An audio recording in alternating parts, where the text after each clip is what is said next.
সুপ্রিয় শিক্ষার্থীবৃন্দ, তোমাদের সবাইকে অনলাইন ক্লাসে স্বাগতম জানাচ্ছি। আমি পারভিন আলম মল্লিকা। সবাই ভালো আছো, নিরাপদে আছো?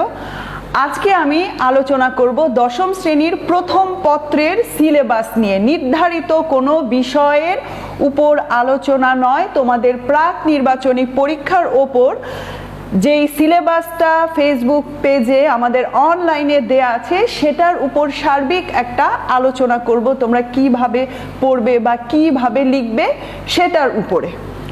তো বোর্ডে আমি সিলেবাসটা লিখে দিয়েছি, যদিও তোমাদের ফেসবুক পেজে দেয়া আছে তারপরেও আমি লিখে দিয়েছি। তোমাদের পাঠ্য গল্প আছে 15টা নির্ধারিত এবং কবিতাও আছে 15টা নির্ধারিত। তার মধ্য থেকে 8টা করে তোমাদের জন্য খুবই গুরুত্বপূর্ণ 8টা গল্প এবং 8টা কবিতা নির্ধারণ করা হয়েছে। এগুলো খুব গুরুত্বপূর্ণ।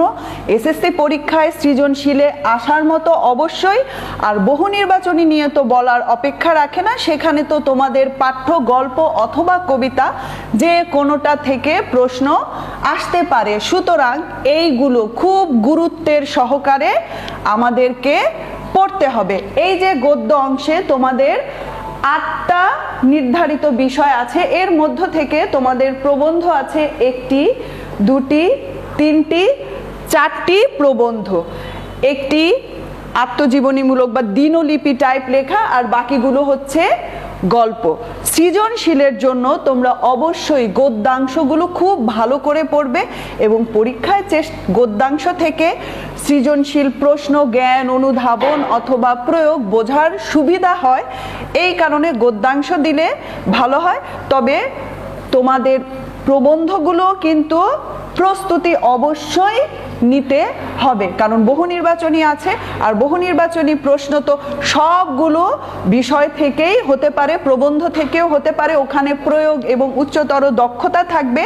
সুতরাং ভালো প্রস্তুতি যদি না থাকে তাহলে কিন্তু অ্যান্সার করা যাবে না।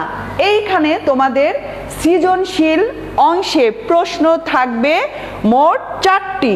এর মধ্য থেকে তোমাদের যে কোনো 2টি প্রশ্নের উত্তর করতে হবে, এইগুলো তোমরা জানো। কবিতা অংশ থেকে 3টি প্রশ্ন থাকবে এবং এর মধ্য থেকে যে কোনো 2টি প্রশ্নের উত্তর দিতে হবে। এছাড়া সহপাঠ অংশ থেকে উপন্যাস এবং নাটক মিলিয়ে 4টি প্রশ্ন থাকবে। এখানে নাটক থেকে কমপক্ষে 1টি অথবা এবং উপন্যাস থেকে কমপক্ষে 1টি সহ এ 6টি অবশ্যই দিতে হবে এবং বাকি যে 7টি প্রশ্নের মধ্যে 1টি বাকি থাকছে, এই 1টি তোমার যেখান থেকে খুশি সেখান থেকে তুমি অ্যান্সার করতে পারো।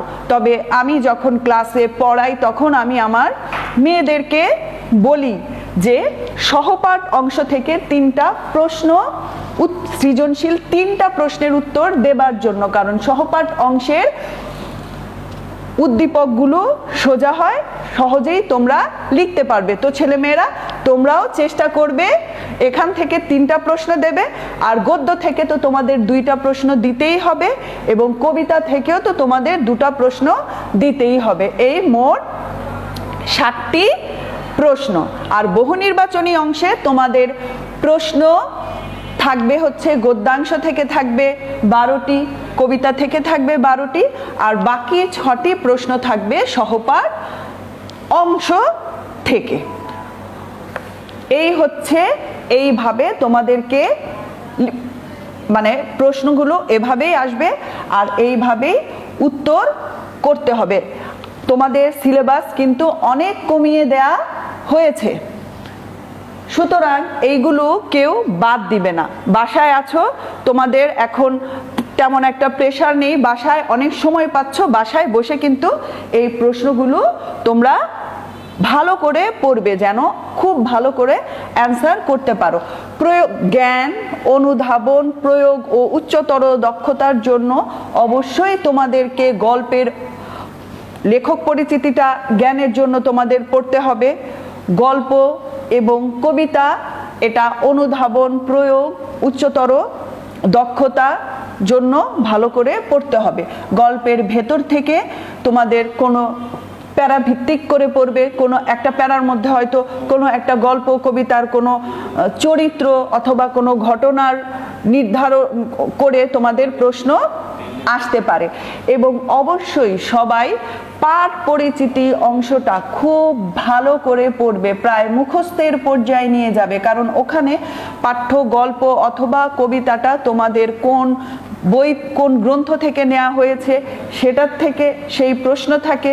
অনেক সময় জ্ঞানের ক্ষেত্রে অনুধাবন লিখতে লাগে, আর প্রয়োগ উচ্চতর দক্ষতার ক্ষেত্রে যে কতখানি লাগে সেটা তো বলার অপেক্ষা রাখে না। তোমরা সবাই জানো, তোমরা দশম শ্রেণীতে পড়ো, স্কুলের সবচাইতে সিনিয়র ব্যাচ, সুতরাং তোমরা প্রয়োগ উচ্চতর দক্ষতার ক্ষেত্রে তোমাদের পাঠ পরিচিতি কতখানি গুরুত্বপূর্ণ এটা বলার কোনো অপেক্ষাই রাখে না। সুতরাং এই পাঠ পরিচিতি অংশটা খুব ভালো করে পড়ে ফেলবে। এবং নাটক আর উপন্যাস অংশের জন্য তোমাদের যে কাজটি করতে হবে সেটা হলো নাটকের শুরুতে তোমাদের কিছু আলোচনা আছে, সেখানে নাটক সম্পর্কে আলোচনা আছে, তারপর চরিত্র ভিত্তিক আলোচনা আছে। বহিঃপীর, এই যে নাটক, এখানে নাটক হিসেবে বহিঃপীরের আলোচনা দেয়া আছে, আবার চরিত্র, নাটকের চরিত্র হিসেবে বহিঃপীরের আলোচনা দেয়া আছে।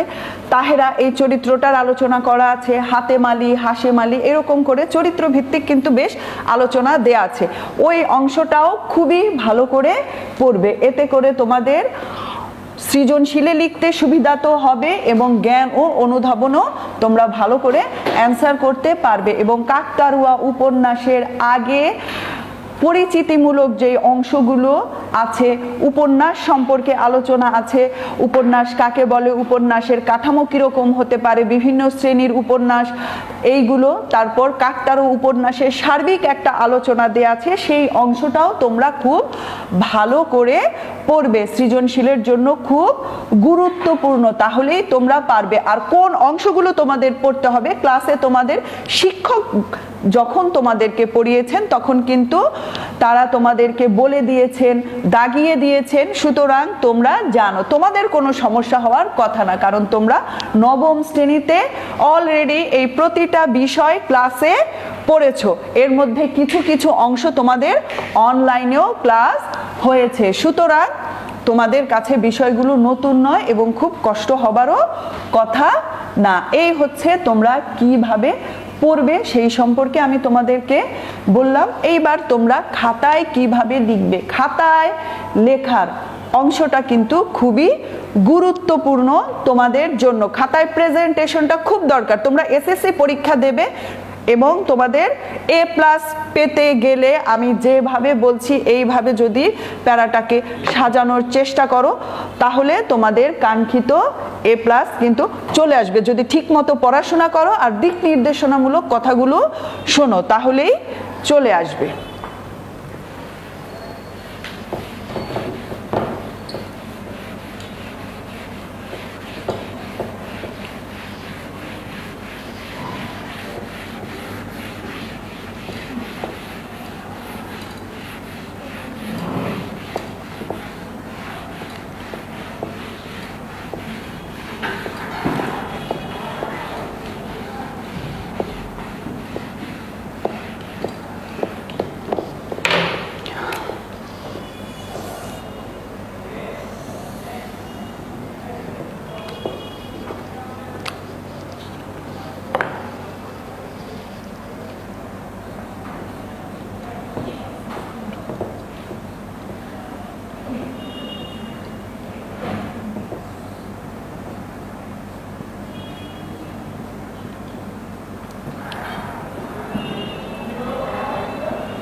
সুপ্রিয় শিক্ষার্থী, তোমরা যখন খাতায় লিখবে তোমাদের প্রশ্নর মধ্যে বিভাগ অনুযায়ী প্রশ্ন ভাগ করে দেয়া থাকবে। ক বিভাগে থাকবে গল্প, খ বিভাগে কবিতা, গ বিভাগে উপন্যাস অংশ থেকে থাকবে এবং ঘ বিভাগে থাকবে নাটক অংশ থেকে। তুমি ক বিভাগের প্রশ্ন চাইলে আগে উত্তর করতে পারো, অথবা ঘ বিভাগ থেকেও চাইলে প্রশ্ন উত্তর আগে উত্তর করতে পারো। কোন বিভাগ থেকে করবে সেটা কোনো সমস্যা না, কিন্তু যে বিভাগ থেকেই আলোচনা করো না কেন অবশ্যই বিভাগের নাম প্রশ্নের ওপর লিখে নেবে। তারপর প্রশ্নের নম্বর, প্রত্যেকটা প্রশ্নের আগে এইভাবে নম্বর দেবে। 1 নং প্রশ্নের উত্তর ক, 9 নম্বর লেখো, কোনো সমস্যা নাই, কিন্তু প্রশ্নের উত্তর তোমাকে এইভাবে লিখতে হবে। তারপর জ্ঞানমূলক অংশে শুধুমাত্র জ্ঞানমূলক অংশের ক্ষেত্রে শুধুমাত্র উত্তরটা লিখবে। যেমন অভাগীর স্বর্গ গল্পটা থেকে তোমাদের যখন প্রশ্ন আসলো, তখন তোমাদের প্রশ্ন আসতে পারে গ্রামের শ্মশানটি কোন নদীর তীরে অবস্থিত। তুমি শুধু উত্তর নির্ভুল বানানে শুধু লিখে দিবে গরুর নদী। এইটা লিখলেও তুমি 1 নম্বর পাবে, একটা বাক্য লিখলেও 1 নম্বর পাবে। শুধু শুধু একটা বাক্য, পুরো বাক্য লিখে সময় নষ্ট করার কোনো দরকার নাই। 7টা প্রশ্নে 7টা বাক্য লিখতে গেলে 7টা লাইন লিখতে হয়। এটা দিয়ে তোমার কোনো প্রশ্নের প্রয়োগের অর্ধাংশ উত্তর কিন্তু লেখা হয়ে যাচ্ছে। অনেকেই কিন্তু সময়ের অভাবে পুরো অ্যান্সার করতে পারো না, অথবা যেন তেনভাবে শেষের উত্তর শেষ করে দাও। এইটা না করে প্রথম থেকেই যদি নিয়মতান্ত্রিকভাবে লেখো তাহলে তোমাদের আর সমস্যা হবে না। শুধু নির্ভুল বানানে উত্তরটা লিখে দিবে। তার পরবর্তীতে যখন খ নাম্বারের উত্তর তুমি লিখবে, শুধু এইভাবে খ নাম্বার দিয়ে তুমি 2 প্যারায়, নম্বর 2 প্যারায় উত্তর লিখবে। এখানে অনুধাবনের প্রথম প্যারায় কিন্তু তোমাকে জ্ঞান আসতে হবে। সৃজনশীল প্রশ্ন লিখতে গেলে প্রত্যেকটা প্রশ্নের উত্তর স্টেপ বাই স্টেপ আসতে হয়।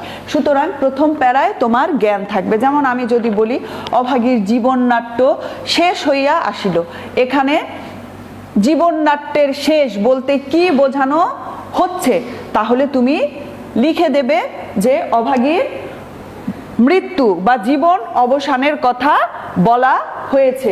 এইভাবে তুমি প্রথম প্যারাতেই একদম 1 লাইনের মধ্যে বিষয়টা লিখবে।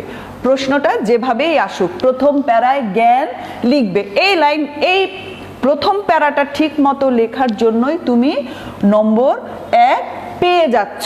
তারপরে দ্বিতীয় প্যারাতে একটুখানি মার্জিন থেকে একটুখানি ফাঁকা রেখে এবং 1 লাইন পরিমাণ জায়গা ফাঁকা রেখে, অর্থাৎ তুমি যে 2টো প্যারা করছো সেটা যেন তোমার খাতার দিকে তাকিয়ে বোঝা যায়।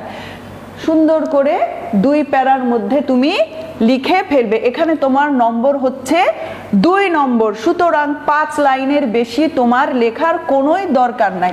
এখানে তুমি প্রথম প্যারা লিখবে 1 লাইন, পরে 3 বা 4 লাইন লিখে দিবে। এখানে বেশি লিখে কোনো লাভ হচ্ছে না তোমার, কারণ তুমি নম্বর 2, বেশি লিখলেও তুমি 2 পাবে না, বরং বেশি লিখতে গিয়ে তোমার সময় অপচয় হলে প্রয়োগ এবং উচ্চতর দক্ষতার প্রশ্ন তোমার ঠিক মতো লিখতে পারবে না। আর A+ পাওয়ার জন্য প্রয়োগ ও উচ্চতর দক্ষতার গুরুত্ব তো বলার অপেক্ষাই রাখে না। তারপরে হচ্ছে প্রয়োগ ও উচ্চতর দক্ষতার প্রশ্ন। এইখানে তোমাদের উদ্দীপকের সাথে পাঠ্য গল্প বা কবিতার কোন বিষয়টির মিল আছে, মানে কোন বিষয়টির মিল আছে অথবা অমিল আছে, অর্থাৎ সাদৃশ্য বা বৈসাদৃশ্য, সেইটা তোমাকে প্রয়োগে লিখতে হবে। একটা বিষয় মনে রাখবে, তোমার প্রশ্নের ভাষা যেটাই হোক না কেন, প্রয়োগের উত্তর তোমাকে করতে হবে কি মিল আছে অথবা কি অমিল আছে। এবং প্রশ্নটা উত্তর করার আগে আমার সাজেশন হচ্ছে তোমরা আগে প্রশ্ন পড়ে নেবে, তাহলে তোমার জন্য সুবিধা হবে যে উদ্দীপক থেকে তোমাকে কোন বিষয়টি খুঁজে বের করতে হবে। প্রথম প্যারাতে তুমি পাঠ্য গল্প অথবা কবিতার সাথে উদ্দীপকের কি মিল অথবা কি অমিল আছে সেটা প্রথম প্যারায় লিখবে। দ্বিতীয় প্যারায় তুমি পাঠ্য গল্প অথবা কবিতা থেকে লিখবে এবং তারপরের পৃষ্ঠায় তৃতীয় প্যারায় তুমি উদ্দীপক থেকে লিখবে। উদ্দীপকটা কখনোই দ্বিতীয় প্যারায় লিখবে না, মনে রাখতে হবে। সৃজনশীল প্রশ্নের মধ্যে আগে কিন্তু জ্ঞান আসবে। তুমি পাঠ্য গল্প বা কবিতা থেকে লিখছো, এটা তোমার অনুধাবন, আর প্রয়োগ পরে আসবে। পাঠ্য গল্প বা কবিতার সাথে উদ্দীপকের কোথায় মিল আছে, এই যে সেটা লিখছো, উদ্দীপকটা তৃতীয় প্যারায় লিখছো, এইটাই হচ্ছে তোমার প্রয়োগ। এরপরে হচ্ছে উচ্চতর দক্ষতার প্রশ্ন। উচ্চতর দক্ষতা মানে হচ্ছে তোমাকে তোমার সিদ্ধান্ত দেবার ক্ষমতা, অর্থাৎ উচ্চতর দক্ষতার ভেতরে একটা মন্তব্য বেশিরভাগ ক্ষেত্রেই দেয়া থাকবে এবং জানতে চাওয়া হবে মন্তব্যটাকে তুমি ঠিক মনে করো অথবা বেঠিক মনে করো। যদি ঠিক মনে করো, ঠিক আছে, তুমি কেন ঠিক মনে করছো সেটা বলবে, আর যদি বেঠিক মনে করো, কেন বেঠিক মনে করছো সেটা তুমি লিখবে। একদম প্রথম প্যারাতেই লিখবে মন্তব্যটি যথার্থ। প্রশ্ন যদি আসে, মন্তব্যটি বিশ্লেষণ করো, তাৎপর্য তুলে ধরো, যথার্থতা নিরূপণ করো। এখানে কিন্তু সরাসরি তোমাকে বলা হচ্ছে না তোমার মতামত দাও, টেকনিক্যালি চাওয়া হচ্ছে যে তোমার মতামতটাই দিতে হবে। তাই প্রশ্নের ভাষা যেটাই হোক, তুমি এখানে লিখবে মন্তব্যটি যথার্থ। যদি পারো কারণটা লিখে দেবে, এটা ভালো হবে। শিক্ষক তোমাকে, যিনি খাতা দেখবেন, তোমাকে সহজেই যাচ করে ফেলবেন এবং বুঝবেন যে তোমার বিষয় সম্পর্কে ধারণা খুব পরিষ্কার। কারণটা লিখে ফেলতে পারলে দশম শ্রেণীর ছাত্র হিসেবে তোমাদের জন্য খুবই ভালো হবে। তারপরে লিখবা মন্তব্যটি যথার্থ কারণ। না লিখতে পারলে, কারণ যদি নাও লিখতে পারো, মন্তব্যটি যথার্থ। দ্বিতীয় প্যারায় পাঠ্য গল্প বা কবিতা থেকে লিখবে এবং তৃতীয় প্যারায় উদ্দীপক থেকে লিখবে। আর চতুর্থ প্যারায় আবার লিখবে। সুতরাং উদ্দীপক ও পাঠ্য গল্প বা কবিতার আলোকে বলা যায় যে মন্তব্যটি যথার্থ। এইভাবে 4 প্যারায় লিখবে এবং 2 পৃষ্ঠার বেশি লেখার চেষ্টা করবে। প্রয়োগের ক্ষেত্রে 2 পৃষ্ঠা ভরাট করে লিখবে। কতখানি লিখছো বাংলার ক্ষেত্রে কিন্তু এটা অনেক গুরুত্বপূর্ণ। প্রয়োগ 17-18 লাইন লিখবে এবং উচ্চতর দক্ষতার আরেকটু বেশি লিখবে। 2 পৃষ্ঠা হলেও হয়, তবে আরেকটু বেশি যদি লেখো, 2 পৃষ্ঠার বেশি, তোমার নম্বর আসবে। এবং সৃজনশীলে সিরিয়াল ভাঙা যাবে না, অর্থাৎ 1 নং প্রশ্নের উত্তর ক, তারপর 1 নং প্রশ্নের উত্তর খ, তারপর 1 নং প্রশ্নের উত্তর গ, তারপর 1 নং প্রশ্নের উত্তর ঘ। এইভাবে সিরিয়ালি লিখতে হবে। কোনো কারণে যদি সিরিয়াল উল্টাপাল্টা হয়ে যায়, সে যেখানে উল্টাপাল্টা হয়েছে সেখানে নম্বর পাবে না। এবং এই সিরিয়াল যেন ঠিক থাকে, এটা দেখার জন্য অবশ্যই লুজ শিটের মধ্যে তোমাদের অতিরিক্ত কাগজে নম্বর দিয়ে নেবে, নয়তো কিন্তু লুজ শিট এলোমেলো হয়ে যাবে। এবং গদ্য থেকে 2টো দিতে বলেছে, 2টোই দিবে। এইভাবে যেই সংখ্যার কথা বলা আছে সেটা ঠিকঠাক করে লিখবে। তো সবাই ভালো থাকো। আশা করি এই আলোচনাটা তোমাদের জন্য অনেক কাজে আসবে যদি খেয়াল করো। তো সবাই ভালো থাকো, নিরাপদে থাকো এবং মনোযোগ দিয়ে পড়াশোনা করো, যেন পরীক্ষা হয়। বাসায় সততার সাথে পরীক্ষা দেবে এবং পরীক্ষায় দিচ্ছ সেই মানসিকতা নিয়ে পড়াশোনা করবে, সেই মানসিকতা নিয়ে পরীক্ষা দেবে। তাহলে সবার চূড়ান্ত পরীক্ষা, এসএসসি পরীক্ষা ভালো হবে। ভালো থাকো, সবাইকে ধন্যবাদ।